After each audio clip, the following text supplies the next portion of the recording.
You know, it's said that the best times of our lives are spent with family and friends. All the work we've done falls away when what we hold on to are those times we just get together with the ones we love. Stories and laughter flow. Well, that's why we named this latest Country's Family Reunion Gettin' Together. Because when we get together with our favorite country music legends, just like our own families, the stories and the laughter just comes pouring out. Oh, and we sing some great songs too. Hosted by Whisperin' Bill Anderson and featuring several new country music legends who wanted to get together with us. Once again, we capture precious memories you'll enjoy for years to come. So why not sit a spell and listen in on Country's Family Reunion, Gettin' Together. Always fun to get together with old, special, and dear friends, but it's fun to welcome new folks here to our family reunions. We got a good-looking, good-singing husband and wife team here for the first time today, Joey and Rory. Great to have y'all. Thank you. It's great to be here. Joey, you're by far the better-looking one of the two. Well, thank you, Bill. I had Mo Bandy move his chair over a little bit so I could see his hat was blocking you. Oh, well, thank you. Tell us a little bit about you guys, how you got together and what's that, because you've had records in the charts ever since you teamed up. You're just doing great. Well, it's so funny. We really weren't supposed to ever be singing together. We've been married for 9 years, but about 3 years ago, we went on this TV show for looking for duets. And it wasn't until 3 years ago that we started singing together. I came to Nashville to be a singer, and Rory's always been a songwriter here, having some success writing hit songs for other artists. But it wasn't until then that the TV show that we started singing together. And then from that, we've just kind of taken on this new lifestyle and career and being able to go and perform and play on the Opry. And it's just been an amazing journey. Is it really your cooking that attracted Rory? Because I hear you're a fabulous cook. And actually, you and your family, you have a little restaurant, don't you? I do. I have a restaurant with Rory's sister, Marcy, called Marcy Joe's. And it's a little breakfast and meat and three little venture that we have down in the Chapel Hill area, Tennessee. And you're inviting us all down to eat? Yes, we're having lunch after a while. And we'll finish you off. Rory, the first time I ever met you, you had a hat on that said Harlan Howard across the front of it. Was he your hero as a songwriter? He was. When I came to town in '95, I came to write songs. And I met him at Sunset Grill one afternoon. And we just sat and visited for about 3 hours. And he pointed and said, I got an office right across the road here. And he said, maybe you'd come play me some songs sometime. And of course, he had been drinking a little bit. He may not have meant it, but I showed up the next day. So he ended up signing me to my first publishing deal, and I wrote for him for 5 years, and he was a big influence on me. I still miss him. What are some of the songs you've written that we would know that recorded by other people? I know you're still very, even though you got your career going here, you're still very active as a songwriter. Joey says I'm still paying the bills while we're out here singing. I wrote Some Beach with Paul Overstreet that Blake Shelton had out, and Clay Walker's Chain of Love, and a bunch of different things. And then this year, while we've been on the road, luckily, me and a couple of buddies wrote I'm a Little More Country Than That young guy named Easton wrote. I love that. Good song. Speaking of I'm a Little More Country Than That, at one time you had a little sign, a little sticker sign or something across the top of your guitar that said, "We miss country music." The last time I saw you at the Opry, that wasn't there. Well, It was a different guitar. yeah, but we still have that guitar, but what's funny is we're, like a lot of the folks here probably, I know country music and we know it's thriving and doing really well, but not the kind we like. And we miss some of the traditional stuff, and in particular, like Don was talking about, telling stories and lyrics and all of that stuff, humility, those kind of things that used to be around all the time. And so we miss it, and we had written that on the guitar, and I think it upset some of the other country singers today because they really do, they really believe that they're country just like the rest of us, and so we've softened it now. You'll notice it says we love country music now. So it's a little bit softer, and it's still important to us. We truly, truly love it, and it's an honor to be here with y'all. They got one of the coolest buses. Y'all still have that old bus? We do. Tell, like, what year? Tell them what year. 1955. Mm-hmm. Well, we bought this old bus, and we gutted it. And when we started having to go on the road, we decided to gut it. It's a 1955 old GM bus, and we gutted the inside and made it look like our farmhouse on the inside. So it has a little table and our church pew and full kitchen area. And we traveled in that for the first year, and I tell you what, it was some of the funnest times, but some of the roughest rides. We could only run, it had 3 air conditioning units on the top, but you could only run 2 at a time, and you couldn't make coffee while the air conditioners were going because it would blow a fuse. My favorite thing was on their marquee, they had their names that looked like a 5th grader painted. Yeah. That was me. Are there any male, female, boy, girl, whatever duets that you've tried to pattern yourselves after? Any other husband and wife teams or anything like that? Who influences somebody like you guys? Well, for me growing up, my influence was my mother, and she's an incredible singer, and then there was Dolly, and then there was Patty, and there was Emmy Lou. And today, though, I think looking at the past married couples, there weren't a whole lot of them, but I think the biggest love that happened that we model ourselves after is Johnny and June, because there was an extremely passionate relationship that they had, and they had it, and they never lost it, and they died together that way. And so that's... You could have done a whole lot worse than patterning yourselves after them. How about coming up here and doing a little country harmony for us? Joey and Rory.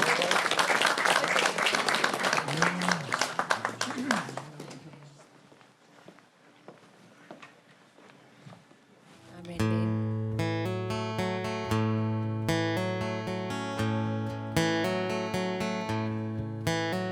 Not planning our day around the TV set, and paying our bills and staying out of debt. That's important to me. That's important to me. And opening the windows and letting in air, holding hands when we're saying a prayer. That's important to me. Yeah, that's important to me. And having somebody to share my life, and loving my husband and being a wife, and the very best mother I can be. That's important to me.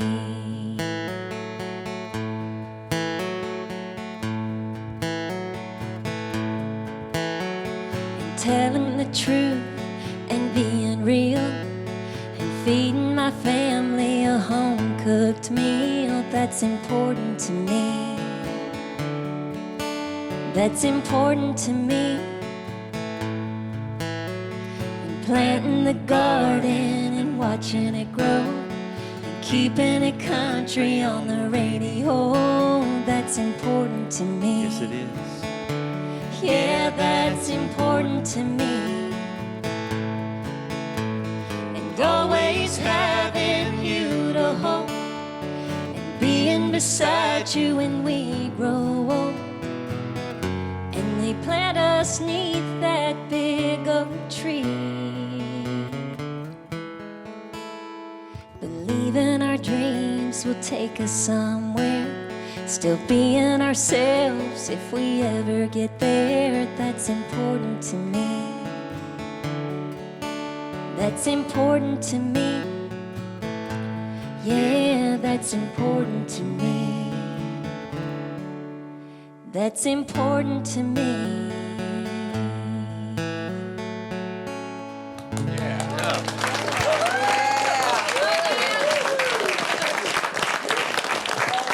Joey and Rory, did you write that? We wrote that together with a buddy of ours. Yeah. Yeah. Well, are you going to be in the songwriter in the fact now? Has he taught you to write? Are you working on writing at all? I work on it a little bit. I'm not near what he is. That's why I fell in love with him, because he wrote so many beautiful songs and told so many good stories in them. Are you going to write most of the things that you guys record, or what's your plan? Well, we don't really have a plan. We just we tend to write about the things in our lives that are around us and things we want to say, but it's important that we don't write everything that we record, mostly because, like you, I'm a songwriter, and if people only wrote the songs that, if they only recorded the songs that they wrote, then I would never be able to make a living. So we always want to record outside songs and look for them. Plus, a lot of times there are people out there that write better songs than we do, and we want to record those. You still working in the restaurant? I am. I'll Do be you there really? tomorrow working. What time's it open? I know all the fellers would like to go down there and have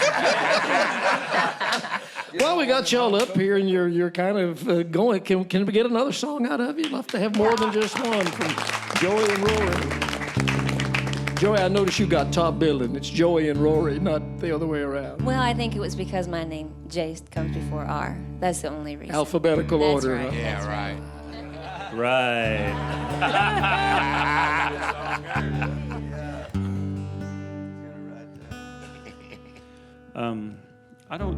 My wife asked me to sing this song, if we got to do another one, so I'll try it here.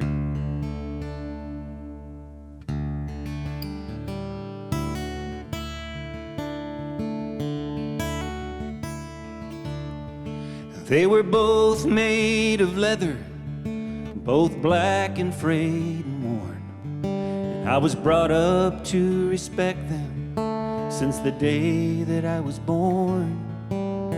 One came here from England, and it's been handed down for years. The other one was ordered from a catalog at Sears.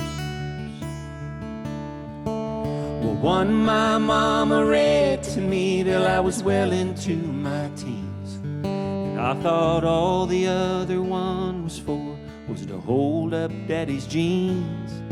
Till I told a lie and learned it had another purpose too. Out behind the shed, my daddy said, this'll hurt me more than you. 'Cause one had my daddy's name on it, the other said King James. With love they taught us lessons, but we feared them both the same. One led us to heaven, and the other left a weld. Those were the days when kids were raised with a Bible and a belt.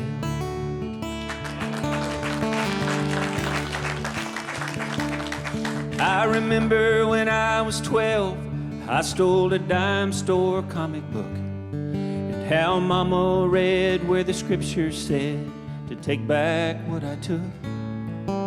When I refused, my daddy grabbed my arm and said, come on. I needed more he knew than just Matthew, Mark, Luke, and John. Well, sometimes they made me cry, sometimes they made me fight and mad. And I'd wish I'd been raised without them, like some other children had. But now I'm grown with kids of my own, and I know just how they felt. You know, it seems to me what the world still needs is a Bible and a bell. 'Cause one had my daddy's name on it, the other said King James. With love they taught us lessons, but we feared them both the same. One led us to heaven, and the other hurt like hell. Those were the days when kids were raised with a Bible and a bell. A Bible and a bell.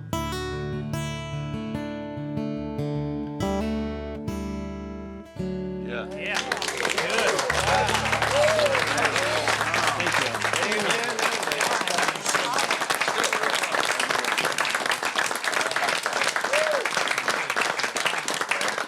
Joey and Rory. Yeah. I think they struck a nerve with that song. It's great.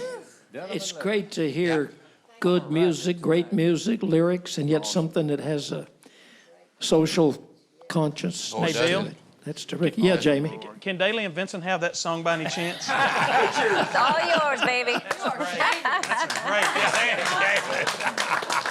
Yeah. Wow. Can the world have it? Yeah, really. The world needs it. I scooped him up really fast. You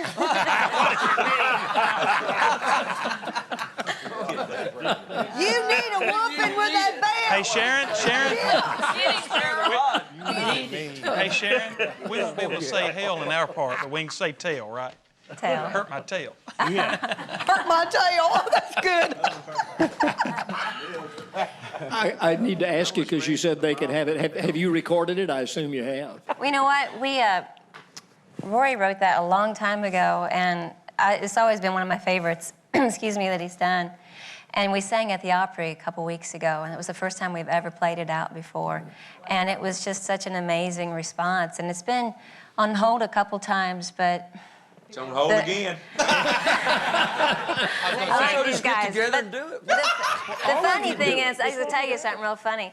The funny thing is, though, is the times it's been on hold, they'll come to Rory and say, the publisher will say, such and such wants to record it, but they want to know that you can maybe turn the last verse instead of saying... they say it's a little politically incorrect. Could you change it to Bible and time out? No. You gotta be kidding. I don't think so. Not really, but... Good. Not really.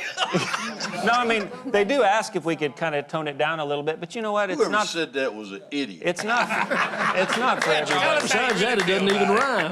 Yeah, that's Doesn't rhyme. That's what I Thank you. That's ridiculous. Well, it's a great song. Don't Thank back you. down. Don't stop singing. Thank you. Well, if they don't record it, we're going to record it. Y'all can both record it. Okay. Those are Bill. the kind of messages we need. They used to ask me, when do you go in the studio? And I said, whenever I find the song. I'm going in the studio tomorrow. Who would like to join me? Taking that song with whoever wants to sing. Are you of the opinion, Larry, and this may strike a nerve or two here, a hit song doesn't care who sings it? That's exactly right. And a lot of artists' egos get bruised when I say this, but it comes from the heart. The first hit you have, people don't know who you are. They don't have a clue who you are, but they love the song. The song becomes a hit. People start singing along with it. The next single you have is when they get to know you. And Kenny hates this statement. Lucille was not a hit because of Kenny Rogers. Lucille was a hit because of Lucille. Now, he did sing the hell out of it. Yeah. But am I making any sense here? Yeah. You know, what you pray for, and the biggest decision I ever had to make as a producer, what to follow Lucille with. Because I didn't want him to have this huge record and then fizzle out. I looked at the album. There was not a song on that album, Bill, that I felt could stand up to that kind of competition, if you want to call it, or whatever. There was not a single in that album to follow Lucille with. So I put out a call. I called you, I called Ben Peters, if you remember this. And I said, I need the song. We're set up for an incredible run. I need the song. About 2 days later, Ben Peters came to my office. You remember how funky his demos were? Yeah. An old upright piano, out of tune, completely out of tune. And he played me Daytime Friends and Nighttime Lovers. Thank you, Ben. I'll say one thing, though, Larry, and I think you'll agree. You can take a good song and take the right singer and make a great song out of it. Oh, yeah. Oh, absolutely. So, a great song won't sell itself. It's got to have a delivery, you know. And man, if I sounded like that's what I was saying, I was not. And of course, it has to have the emotion. It's like I said about Ed Bruce. Whenever he sang, he could sing the phone book, exactly. And it would have emotion. Okay. Right. When, as you know, as an entertainer or a singer, you better convey emotion to the people. You better make them smile, make them laugh, make them cry. You know, if you don't, it's not music, it's noise. It's true. Was it true that Kenny thought that song was too country? And I'm going to say exactly what he did. I played it for him. He said, LB, that's probably a smash. But I think it's too country for me. And I said, oh, gosh, no. I said, it will validate you. People will know that you're serious about country music if you sing this song. That's very good. You know? Yeah. But listen to this. And nobody knows this. He said, well, it bothers me I said, what bothers you? The lyric in the original writing of the song, the guy goes to the hotel with her. And Kenny said, that really bothers me. And I said, well, what would you say? She was a cutie, but when she came to me, she must have thought I'd lost my mind. I couldn't hold her, the words that he told her. He did not go to the hotel with her. That's Kenny's rewrite. Wow. And that came out that quick? Did Oh, he yeah. just Yeah. spill that out? Wow. Oh, yeah. There's another thing. That was meant to be. Kenny is an incredible songwriter. And I'm going to tell y'all a quick story. The only song that we had that did not go to number one, Sweet Music Man. That's the only one that did not. But now let me tell you about Sweet Music Man. Kenny wrote that for Jesse to sing about Waylon. Think about that lyric. Yeah, makes perfect sense. He wrote that for her to sing about Waylon. Isn't that a good story? Did she ever do it? No. And It's boy, not she too should have. late. She should have done No, it. it's not too late.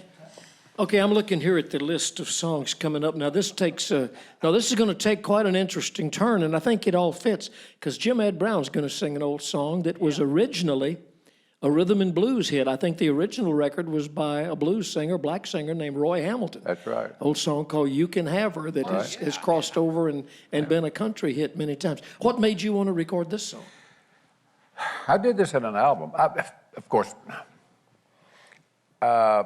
Bill, if you want to know the truth about it, I built a trio club in Pine Bluff, and in doing so, I booked a lot of different talent in there. I booked Billy May orchestras. I booked big orchestras. I booked jazz band. I booked country people, you know. And there was a little band from the college. There was a college right there in town. And I booked their little band in there all the time. Well, I got to sing with them. And they were a black band. And boy, they played some good dance music. Well, you know, and I got to sing in some of those songs like Fanny Brown. I Want My Fanny Brown, you know, and You Can Have Her, and a whole bunch of other things. And when I had a chance, Felton Jarvis and I sat down one day, and we just decided to do some of those old songs. And this was one of my favorites. I hope, you know, me and the bass man's going to have a good time with this. Good. Well, while you're getting set to sing it, I'm going to ask Larry. A song, it doesn't have to be in a particular field. I mean, like a You Can Have Her, it speaks all the way across all the different genres. And in song forms, if you want to call it form, the most closely related song forms that exist are country and R&B. Yeah. Absolutely. It depends on who's singing it, I think, to determine if it's country or R&B. I think it's because of the emotion that's expressed in those two kinds of music. You know, look what the Ray Charles album did years ago. Wow. Well, I spent the early years of my life in Memphis. Yeah.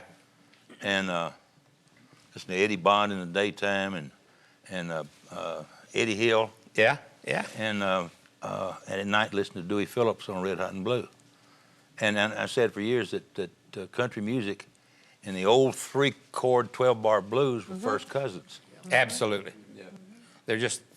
They're like that. They really are. Well, I had a singer named Ivory Joe Hunter. Oh, yeah. Record a song of mine early on.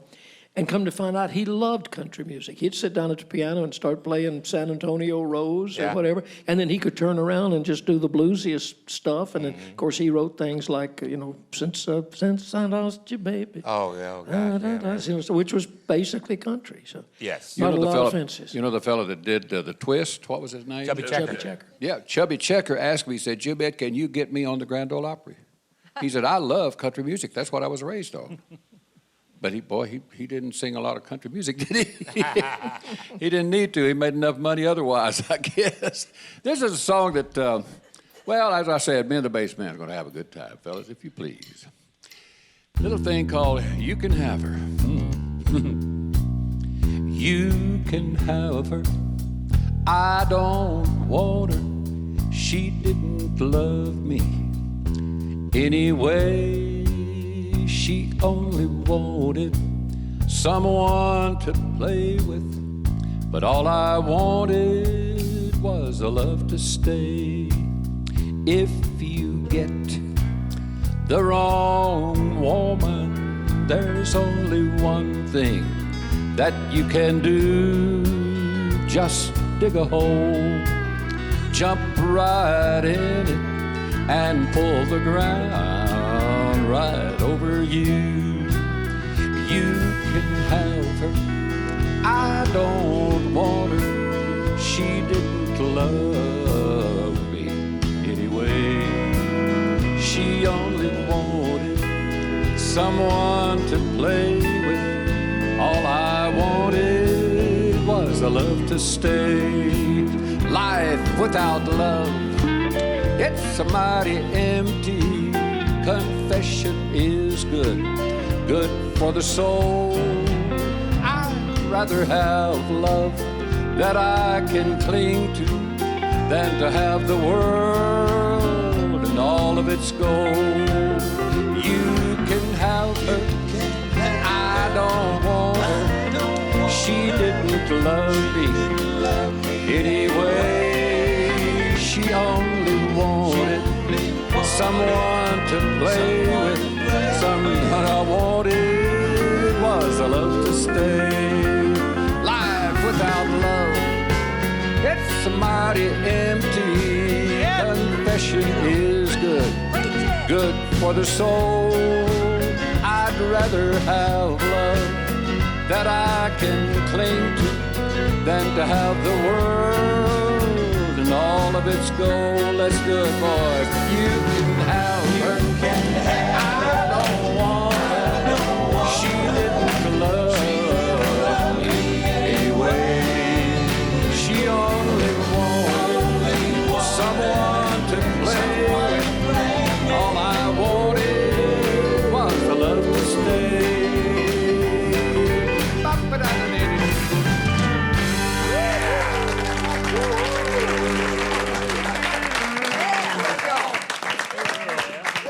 Good job. Good arrangement. T. Graham Brown, you need to weigh in on this conversation because you've sung a lot of really what I'd call soul music in your career. I love it.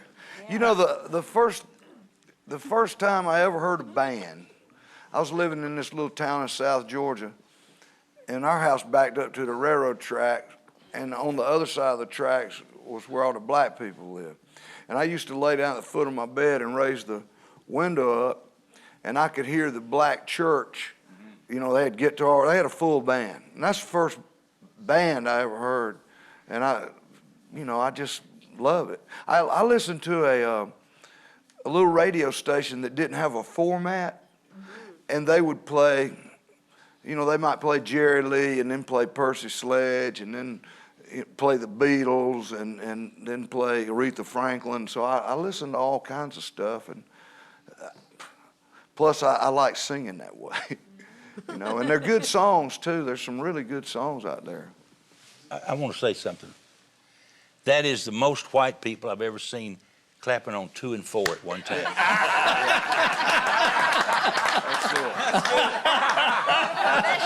That's it. That's great. That's great. Yeah, don't try that at the Opry, Cole. All God's children ain't got rhythm, you know what I mean? That's true. That's true. Last time we talked to Jeannie Seely on these programs, these get-togethers, you had just gotten married. What's your latest news? She's still married. You're still married? It's Yeah. still working. How long is it? 6 months. They say it wouldn't Hey, you had your doubts, yeah. No, my newest news is we're expecting. Wait a minute. Oh. You're expecting? Yeah. I just thought I'd drop that in there. We're expecting to have a great time the rest of our lives. That's it. Real quick before we leave this topic of the rhythm and blues, and I wanted to tell you, the very first song that I ever had recorded, I was 23 years old and living in Los Angeles, and I was working as a secretary at Imperial Records at that time, and I stayed after work to use the piano. because I didn't have one home to work on this song idea. And Irma Thomas was recording for Imperial Records. And they heard me working on it the night before, and then next day in the A&R meeting, they called me in. Well, I was the secretary, so I went trucking in there with my shorthand notebook, thinking I was going to take dictation. They said, no, when I hear that song you were working on. So I think, if I recall, it was like a top 5 pop or R&B record for Irma Thomas and top 15 in the pop charts. Did you write it? It's called Anyone Who Knows What Love Is Will Understand. Yeah. You know, one of the coolest things to me was listening to John R. or listening to WLAC, and it was a clear channel, you know, and I could pick it up down in South Georgia and had your little transistor radio, you know, under the sheets, and Daddy'd tell you to turn it off and go to sleep, and I really like that. That's where I heard a bunch of that stuff. Yeah. Imperial Records. Mm-hmm. I forgot about that. Yeah. How about a song from Jeannie Seely? Yeah. Oh, here it is. Well, I have to tell you that this song is by request of the band. And Mike Johnson back here can tell you any reason he wants to, but he wanted to play this steel part. I'm going to be honest with you. But he does it so well, I can't say as I blame him. But this is a Mickey Newberry song, and I know we've got a lot of Mickey Newberry fans. And it's funny, this is kind of like another songwriter show today. But we used to have our boat at Anchor High Marina, where Mickey Newberry had his houseboat, and he wrote a lot of songs on his boat. And I was privileged to get to hear some of them way early on, and this is just one of my favorite ones, and Mike Johnson, so boys.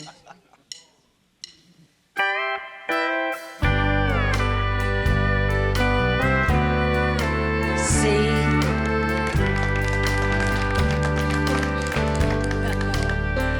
he at times still comes around, though he's someone else's now.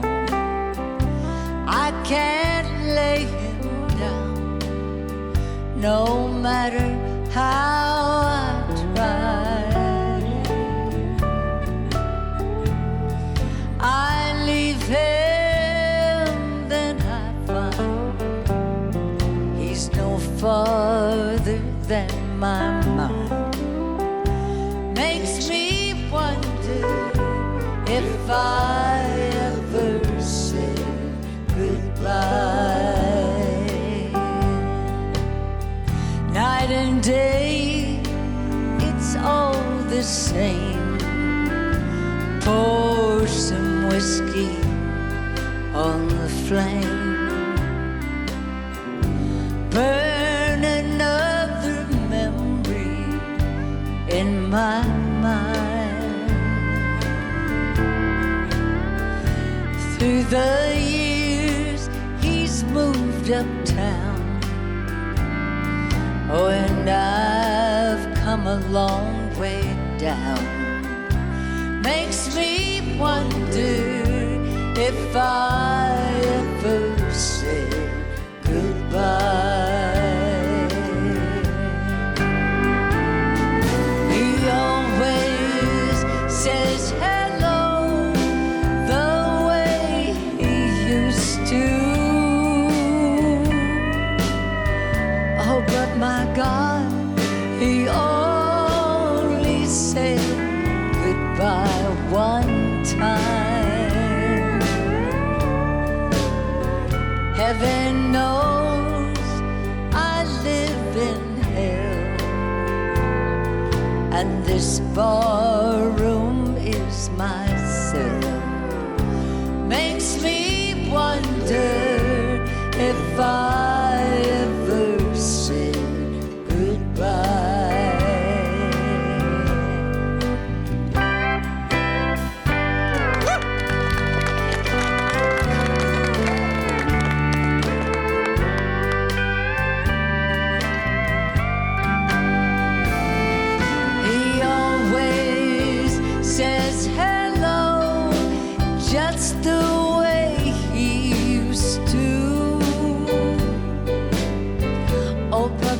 God. He only said goodbye one time.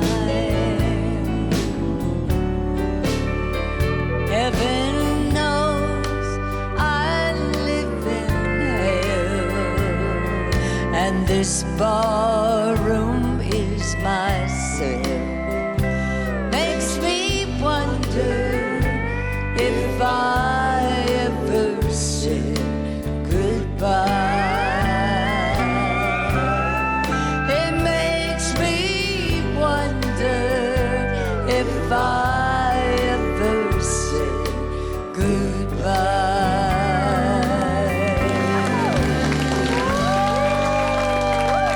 Thank you so much.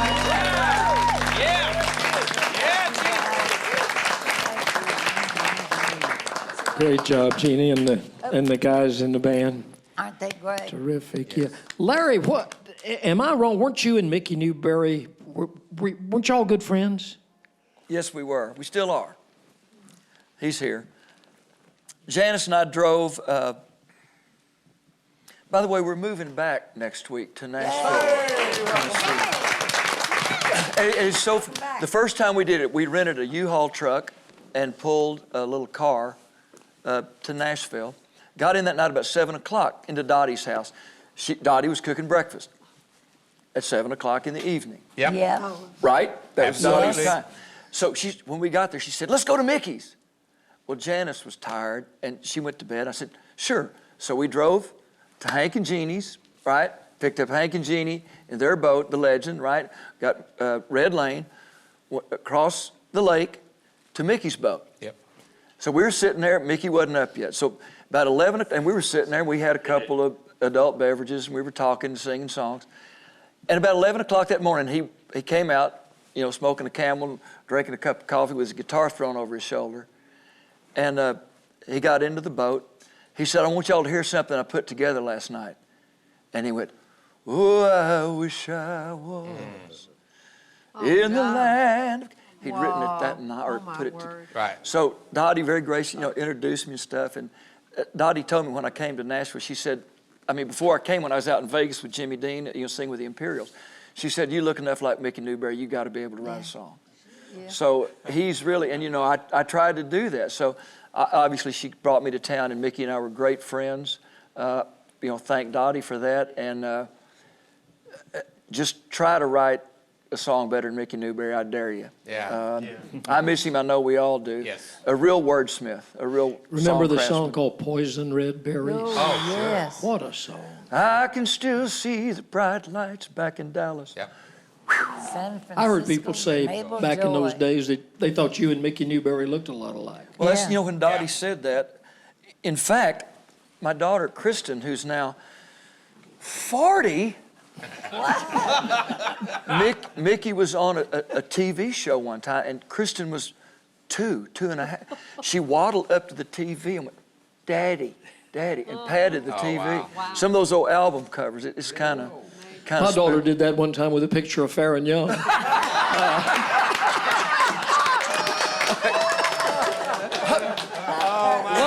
Lunch. Actually, a true story. Yeah, Bo.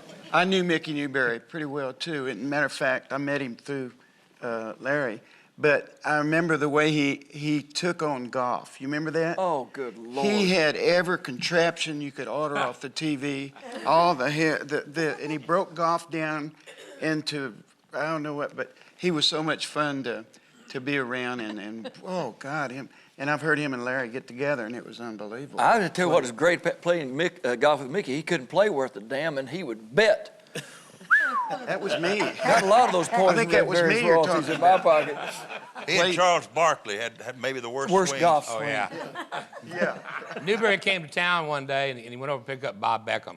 He said, I want you to see this new deal I got from a car. It's a gyro thing, whatever, and it distributes the weight. He said, I want you to watch me make this turn. And he's going about 60 down Music Row. He turns the wheel, and Beckham told me the story. They drove through the guy's shrubbery, and wound up in his backyard. And Mickey said, well, you got to adjust it. Drive the boat in there. Yeah, Jimmy. I was playing down in Atlanta, Georgia one time, and Mickey and Felton Jarvis came down with me. And they got down there, and Mickey went out and bought a snake, big python, whatever it was, a snake. Anyway, and he had him in a tow sack. You know, I guess y'all don't know what a tow sack is. And he brought that snake to the motel. I didn't know that he had a snake. And he put that snake in my room. Well, when we come back in that night, they had my clothes, you know, they told them they had the door locked. And the people at the motel office, I went up there, they said, "You've got to leave." And I said, "What's wrong?" They said, "Well, you've got a snake in your..." I said, "No, I don't have a snake in my room." Mickey Newberry had put that snake in there, you know, and it was in that sack. But that woman, whenever she went in there to clean up that room, she picked up that sack. And it was, Bill? Needless to say, I sent Mickey and Felton home. With the sack. With the sack. Mickey was at the Wembley Festival one time, and you know, he was out on that stool and he's singing, "Well, his daddy was an honest man, just a red dirt job, just fine."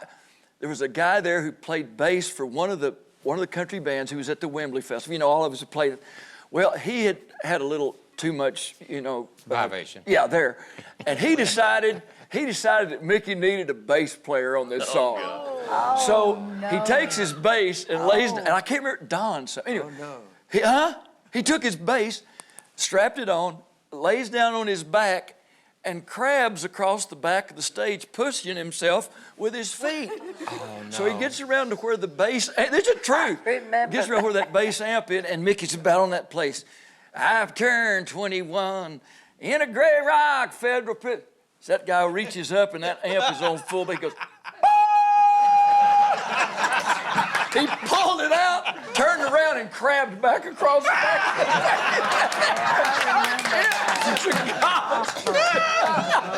Mickey never... Some Georgia farm boy, that was it. God, Don Smith? Was there... Don Smith.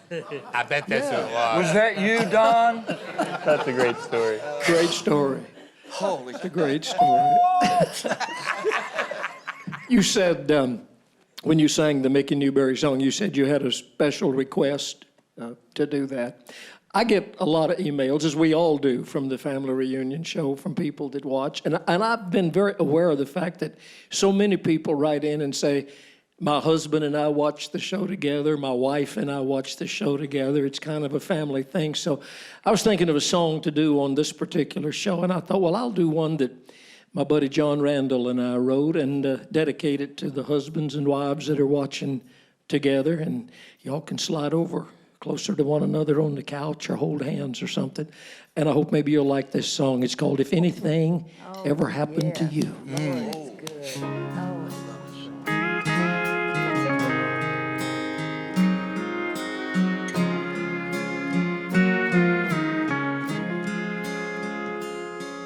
He was sitting on the front porch with his wife of 50 years.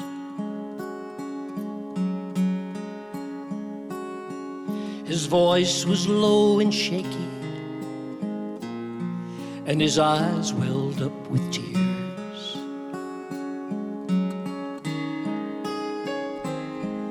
He reached and took her tender hand, said, "I don't know what I'd do. I wouldn't have a clue if anything ever happened to you."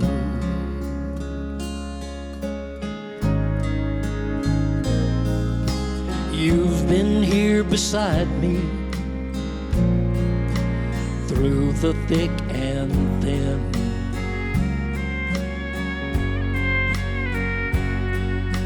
And we don't have as far to go as we've already been.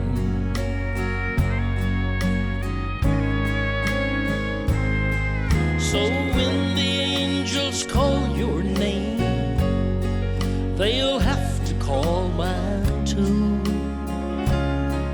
I hope they do. If anything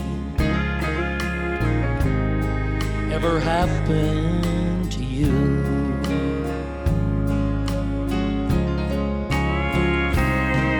They might as well just take me out in my Sunday best and bury me. And if I've got a half a dozen friends left by then, let them carry me up the hill and lay me down beside the only love I ever knew. That's all anyone could do. If anything ever happened to you.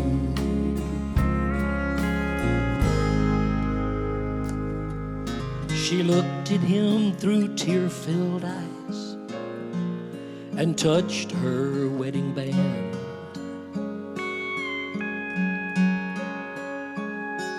She said, you know, it seems like only yesterday that you placed it on my hand.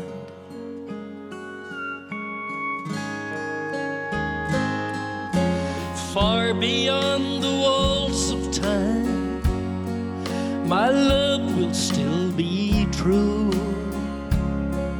but I'd break in two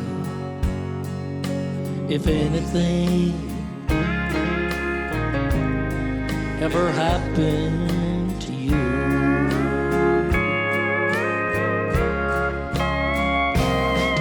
They might as well just take me out in my Sunday best and bury me. And if I've got a half a dozen friends left by then, let them carry me up the hill and lay me down beside the only love I ever knew. That's all anyone could do. If anything ever happened to you. So don't let anything ever happen to you. It's a great song.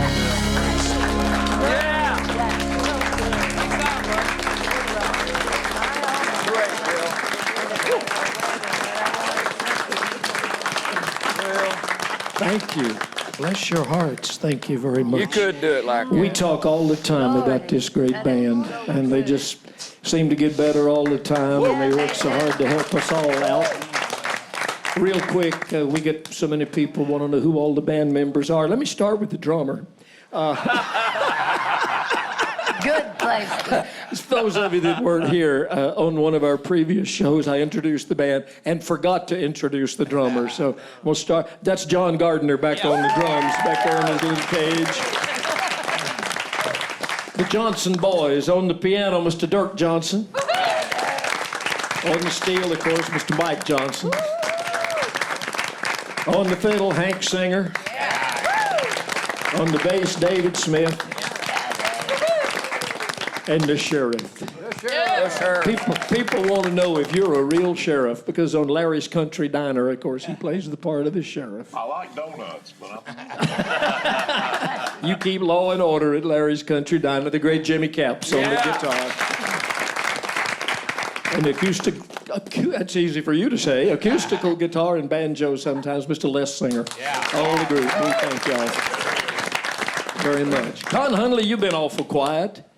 Well, I just been listening. You know, it's great to be here. As I mentioned before, I had the opportunity to do a family reunion earlier, and you know, to be here and to see a lot of people who I admired over the years, and to be able to get a chance to sing with them, perform with them, and buddy up with them, it's a great experience to wrap your heart around. So It's been really nice. Well, there's a picture for all time. Con Hunley sitting next to John Conley. I know it.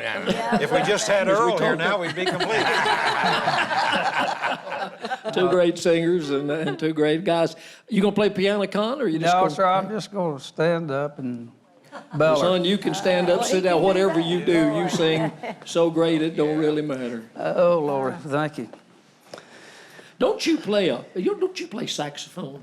No, I wish I did. I was thinking you did. I love good sax players. And I had one in my band for years. I had a sax player, Kenny Jackson. I had a harmonica player, Jelly Roll Johnson. A lot of you folks are familiar with him. And not only did they play their instruments individually, but they played parts. It sounded like a big band, you know, when they got together. So, and I'm sort of like in the vein of T. Graham back there. I liked a lot of different music, and to hear Larry Butler talk about, you know, the old blues music and country music and how close they are and how heartfelt they are, you know. So anyway, speaking of heartfelt, and by the way, I've gotten a lot, you were talking about emails. I can't tell you how many people who saw my version of Still on your 50th anniversary celebration that have emailed me, and so that's really neat, and I appreciate it. Well, you absolutely wore it out, my friend. The song has now been sung. Well, I appreciate it. Here's a song that Roy Burke wrote with Johnny Wilson and Gene Robbins. A little song called No Relief.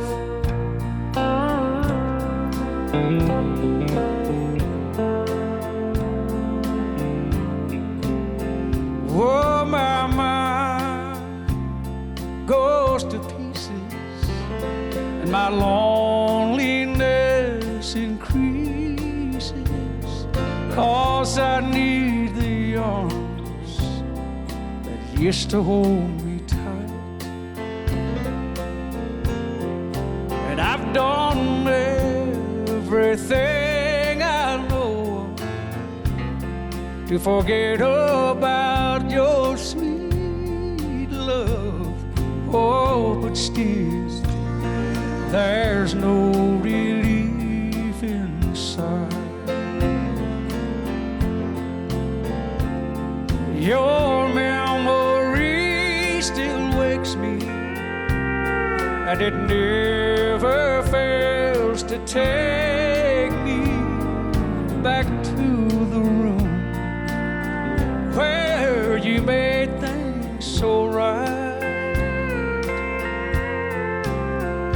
And I've tried hard to discover that old feeling with another, oh, but still there's no relief inside.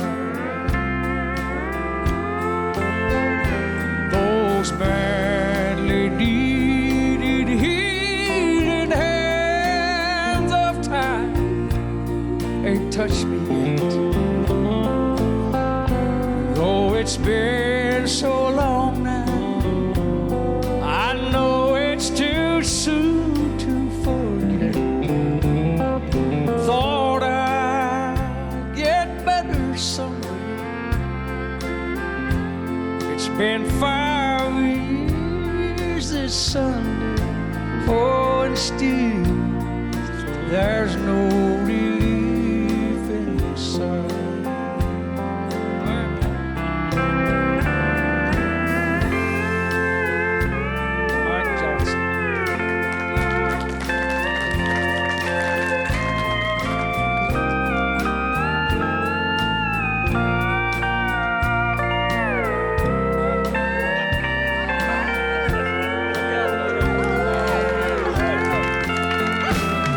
Those badly needed healing hands of time ain't touched me yet. And though it's been so long now, girl, I know it's too soon to forget. I thought I'd get better some way, but it's been 5 long and lonely years this Sunday. Oh, and still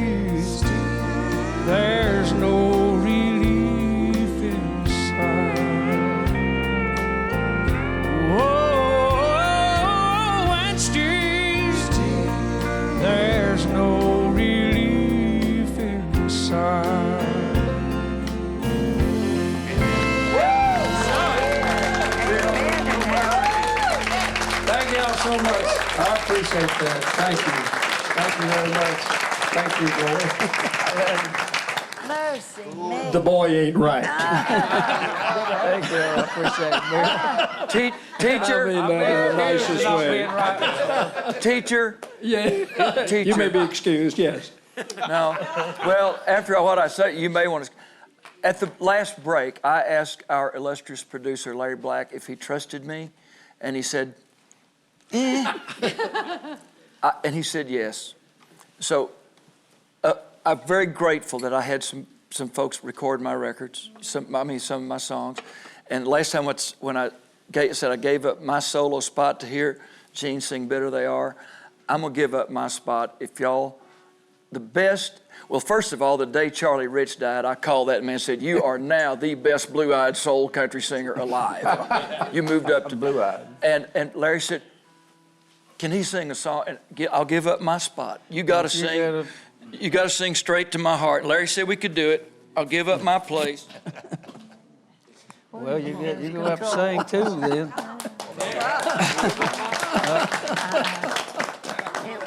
He says, I'll give up my spot, and he walks to the stage.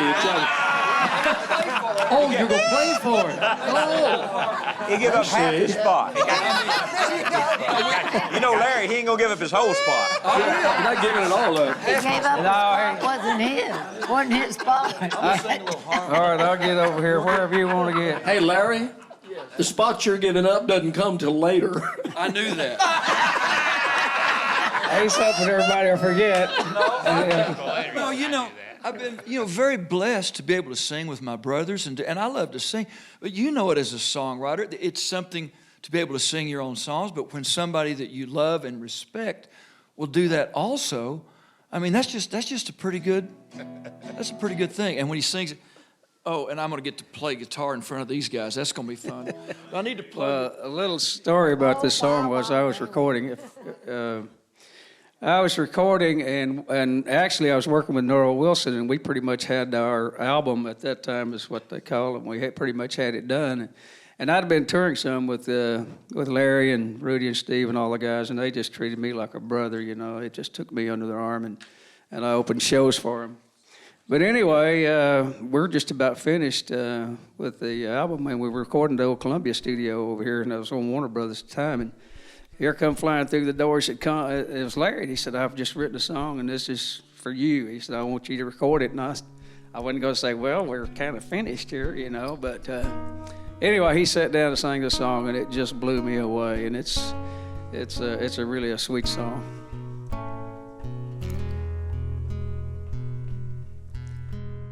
Doctor, it ain't no better.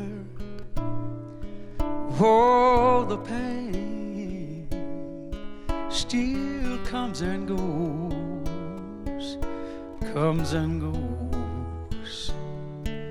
ever since we've been apart.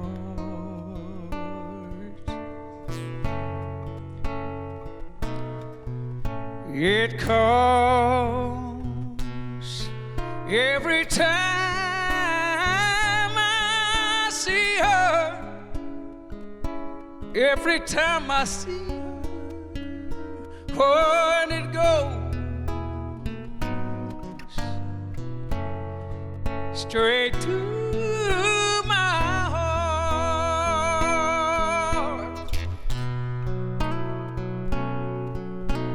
Doctor, I'm just gonna lay here and tell you all my troubles. Gonna tell you what we both already know.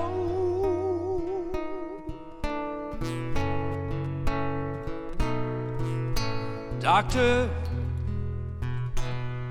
can you help me? I think I'm going crazy. What the hell? Ain't got no place left to go.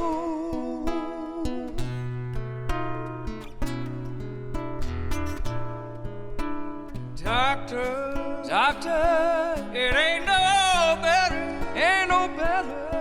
Oh, the pain still comes and goes, comes and goes.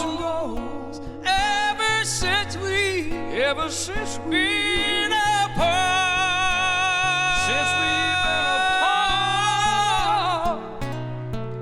it comes every time.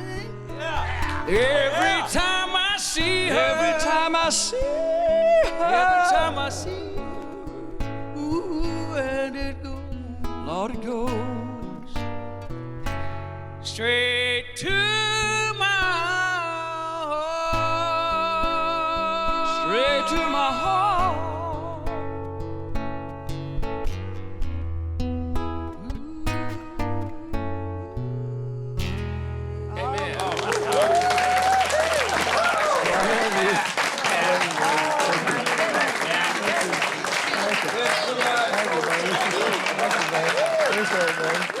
Thank you all very much. Thank you, Larry. Hunley and Larry Gatlin.